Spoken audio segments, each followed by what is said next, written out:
Bismillahirrahmanirrahim. Assalamualaikum warahmatullahi wabarakatuh. Kami dari kelompok 3 yang beranggotakan saya sendiri yaitu Ajeng Nazwa Azahra bersama ketiga teman saya yaitu Akdamil Haikal Lubis, Mutiara Zahra, dan Nita Azizah. Kami di sini akan mempresentasikan dan menjelaskan mengenai maqamat dan ahwal dalam tasawuf. Silahkan disimak. Nah, yang pertama akan kita bahas mengenai konsep maqamat dan ahwal dalam tasawuf. Jadi teman-teman, di dalam tasawuf ini ada yang namanya jalan-jalan atau riyadhah. Jadi riyadhah di sini dan untuk mempelajari tasawuf, kita akan menempuh fase-fase untuk mendekatkan diri kepada Allah. Nah, fasenya ini ada yang disebut dengan maqam atau maqamat dan hal atau ahwal, dan berakhir dengan mengenal ma'rifat kepada Allah. Nah, tokoh penggagas maqamat sendiri adalah sahabat Ali radhiyallahu anhu dengan konsep 4 pondasi iman, yaitu sabar, keyakinan, keadilan, dan perjuangan. Serta masing-masing terdapat 10 maqam yang nanti akan dijelaskan. Kemudian tokoh rujukan maqamat dan ahwal yaitu seorang sufi dari Mesir bernama Syekh Zunnun al-Masri. Berikutnya kita akan bahas tentang definisi maqamat. Jadi teman-teman, secara bahasa, maqamat itu adalah bentuk jamak muannas dari kata al-maqam, yang bahasa Indonesianya berarti kedudukan, derajat, pangkat, atau juga bisa diartikan tingkatan. Nah, dalam ilmu tasawuf, maqamat ini adalah kedudukan seorang hamba di hadapan Allah Subhanahu wa taala yang didapatinya melalui ibadah dan mujahadah dan juga latihan-latihan spiritual lainnya. Dan tokoh pertama yang mencetuskan maqamat adalah Al-Haris Ibnu Asad Al-Muhasibi. Beliau wafat tahun 243 Hijriah. Nah, di sini juga ada definisi maqamat menurut ahli, yaitu Al-Sarraj Al-Tusi, yang mengatakan bahwa maqamat adalah suatu kedudukan hamba di hadapan Tuhannya dalam melakukan ibadah, mujahadah, riyadhah, dan kontemplasi. Nah, hal ini juga tercantum dalam surah Ibrahim ayat 14 dan surat As-Saffat ayat 164. Selanjutnya, ada tingkatan-tingkatan maqamat. Menurut Asy-Syuhrawardi dalam bukunya Al-Warif Al-Ma'arif, membagi maqam menjadi 7 bagian, yaitu taubat, wara', zuhud, faqr, sabar, tawakal, dan ridho. Demikian dengan Imam Al-Ghazali dalam kitabnya Ihya Ulumul Aldin mengatakan bahwa maqamat itu ada 7, yaitu at-taubah, al-sabar, al-zuhud, al-tawakkal, al-mahabbah, al-ma'rifah, dan al-ridho. Tingkatan yang pertama yaitu at-taubah. At-taubah berasal dari bahasa Arab taba yatubu taubatan, yang artinya kembali. Taubat dalam istilah agama yaitu kembali dari perbuatan yang tercela menurut ketentuan agama menuju perbuatan yang terpuji. Imam Al-Ghazali mengklasifikasikan taubat menjadi 3 tingkatan. Yang pertama, meninggalkan kejahatan dalam segala bentuknya dan beralih pada kebaikan karena takut kepada siksa Allah. Yang kedua, beralih dari suatu situasi yang sudah baik menuju ke situasi yang lebih baik lagi. Dalam tasawuf disebut dengan inabah. Yang ketiga, rasa penyesalan yang dilakukan semata-mata karena ketaatan dan kecintaan kepada Allah Subhanahu wa taala. Taubat dibagi lagi menjadi 3 kategori, yaitu yang pertama taubat orang yang sadar. Awalnya kebiasaan yang tadinya terjadi dalam lingkungan beragama, tetapi akhirnya menjadi tinggi dalam perasaan dan bertambah menjadi peringatan. Yang kedua, taubat orang solih. Taubat orang yang solih terjadi karena perpindahan kondisi jiwa yang naik menjadi sempurna, sehingga dapat menghadirkan Allah dalam setiap gerak nafasnya. Yang ketiga, taubat seorang arif atau ma'rifat. Taubat seorang arif bukan dari dosa atau dari menyalahi jiwa, tetapi taubat dari keluhan terhadap dirinya sendiri bahwa dirinya itu berada dalam genggaman Tuhannya. Tingkatan yang kedua yaitu al-wara'. Secara bahasa, wara' artinya hati-hati. Secara istilah, wara' adalah sikap menahan diri agar hatimu tidak menyimpang sedetik pun dari mengingat Allah. Namun, secara harfiah, al-wara' artinya soleh, menjauhkan diri dari perbuatan dosa. Tetapi, bagi para sufi, mereka mengartikan wara' itu meninggalkan segala sesuatu yang tidak jelas hukumnya, baik yang menyangkut makanan, pakaian, maupun persoalan lain. Waro mempunyai 4 tingkatan, yaitu waro orang awam. Waro orang awam kebanyakan memahami diri dari melakukan hal-hal yang dilarang oleh Allah Subhanahu wa taala. Yang kedua, waro orang solih, yaitu menahan diri dari menyentuh atau memakan sesuatu yang mungkin akan jatuh kepada haram, misalnya memakan sesuatu yang tidak jelas hukumnya atau syubhat. Yang ketiga, waro mutakin, yaitu menahan diri dari sesuatu yang tidak diharamkan dan tidak syubhat karena takut jatuh kepada yang haram. Yang keempat, waro orang benar. Waro orang benar adalah menahan diri dari apa yang tidak berdosa sama sekali dan tidak khawatir jatuh ke dalam dosa, tapi dia menahan diri melakukannya karena takut tidak ada niat untuk beribadah kepada Allah Subhanahu wa taala.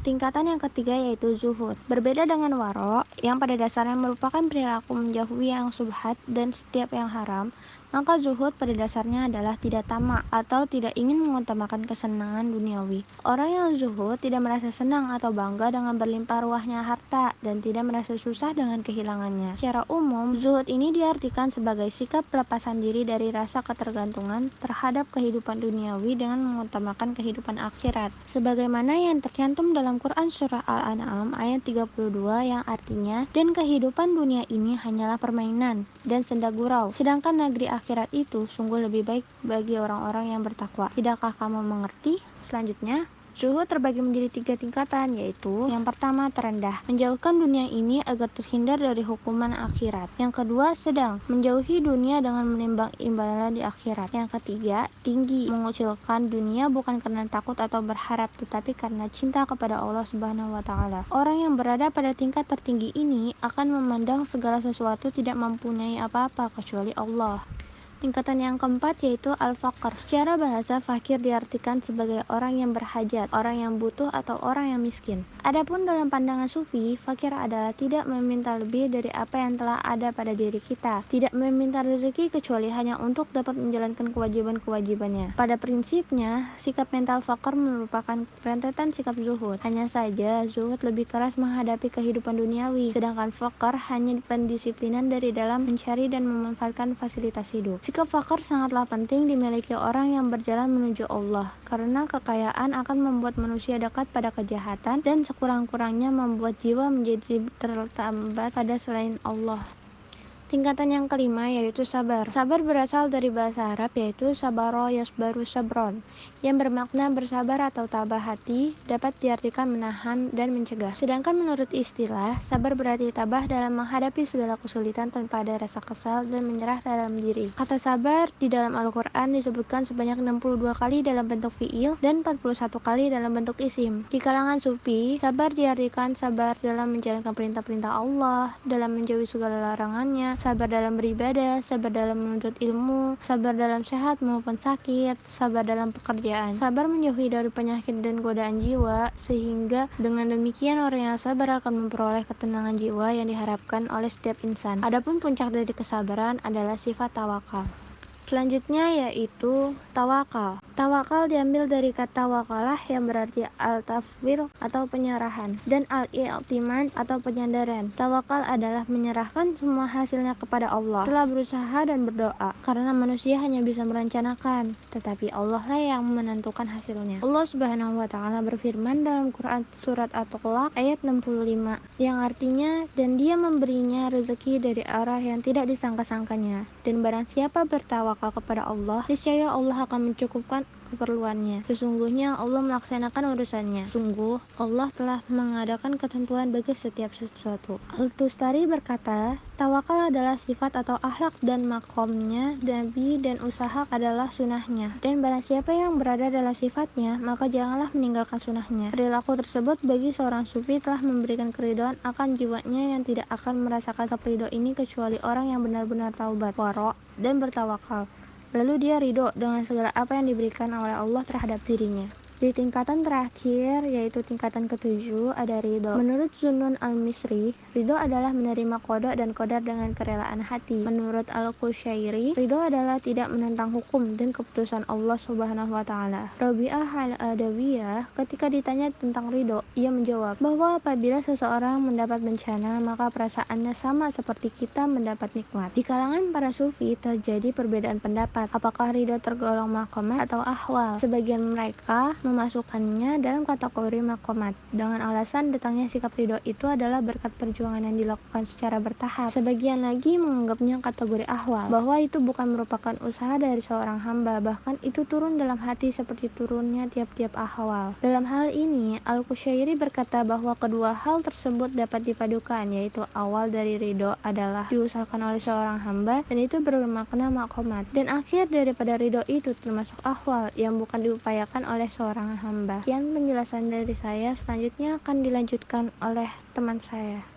Saya akan mendefinisikan tentang ahwal. Menurut salah satu ahli tasawuf yaitu Al-Qushairi, ahwal adalah sebuah makna yang hadir dalam hati seorang sufi tanpa disengaja, tanpa ditarik, dan tanpa diusahakan. Berbeda dengan maqamat yang diperoleh melalui usaha spiritual. Justru, ahwal ini bersifat mauhibah atau pemberian langsung dari Allah Subhanahu wa Ta'ala. Keadaan spiritual ahwal akan terus naik sesuai dengan tahapan makom yang diusahakannya. Kemudian, menurut Al-Sarraj Al-Tusi, ahwal adalah suatu perasaan yang ada di hati dan tidak kekal. Maka, ia juga menjelaskan ahwal tidak dicapai dengan usaha-usaha yang dilakukan bagaimana mencapai maqamat, melainkan ahwal sendiri seperti muraqabah, yaitu pengawasan dari Allah Subhanahu wa Ta'ala. Ahwal di kalangan kaum sufi adalah sesuatu yang bersifat berkaitan dengan hati, yang diperoleh tanpa kesengajaan, bukan pula usaha, karena ahwal itu sendiri seperti kegembiraan, duka cita, kelapangan hati, kerinduan, keterkejutan, kewibawaan, kebutuhan. Maka jelas bahwa ahwal adalah keadaan yang merupakan mawahib, sedangkan maqamat adalah kedudukan dari hasil yang diusahakan. Ahwal terwujud dari al-jud atau kemurahan, sedangkan maqamat terwujud setelah mencurahkan tenaga. Seseorang yang memiliki maqam akan teguh dalam kedudukannya,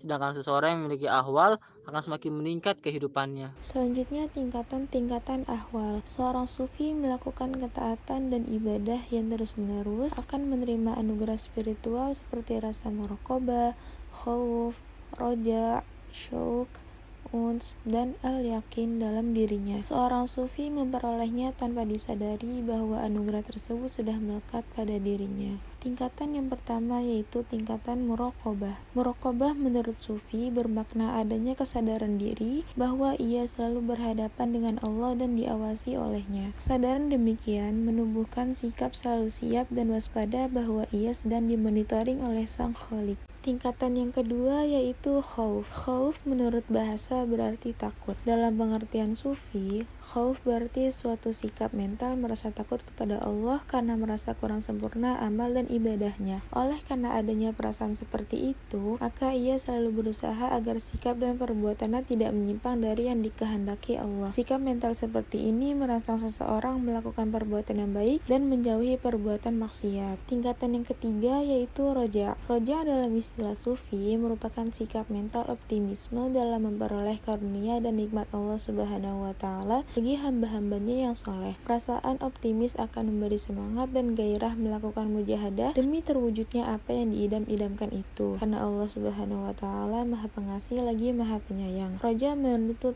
3 perkara, yaitu yang pertama, takut harapannya itu hilang. Yang kedua, berusaha untuk mencapainya. Dan yang ketiga, cinta kepada apa yang diharapkannya. Roja terbagi menjadi 3 tingkatan, yaitu berharap kepada Allah atau filah, berharap kepada pahala dari Allah, berharap keluasan rahmat dari Allah. Kemudian tingkatan yang keempat adalah syauq. Syauq berarti kerinduan, karena setiap orang yang cinta kepada sesuatu tentu merindukannya. Kesempurnaan rasa rindu itu adalah dengan ru'yah atau melihat, dan liko atau bertemu yang dirindukan, dan yang demikian akan dapat pada hari akhir nanti. Perasaan inilah yang menjadi pendorong bagi sufi agar selalu berada sedekat mungkin kepada Allah. Bagi seorang sufi, maut bukanlah suatu hal yang harus ditakuti, justru selalu dinanti-nantikan, karena maut dapat mempertemukannya dengan Tuhan, sebab hidup merintangi pertemuan abid dengan ma'budnya. Dan yang kelima yaitu tingkatan uns. Uns dalam tasawuf berarti keakraban atau keintiman. Secara umum, uns yaitu keadaan spiritual seorang sufi yang merasa intim atau akrab dengan Tuhannya karena telah merasakan kedekatan dengannya. Uns adalah keadaan spiritual saat kolbu dipenuhi rasa cinta, kelembutan, keindahan, belas kasih, dan ampunan dari Allah Subhanahu wa Ta'ala.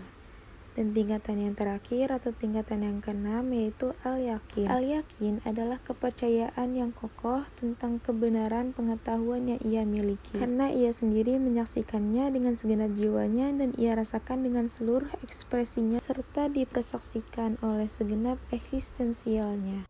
Selanjutnya akhirnya kita sampai kepada bagian kesimpulan. Dari pembahasan di atas terdapat 5 poin yang dapat kita ambil. Yang pertama, tasawuf adalah jalan atau cara untuk mendekatkan diri kepada Allah Subhanahu wa taala dengan cara mempraktekkan konsep-konsep yang ada dalam tasawuf.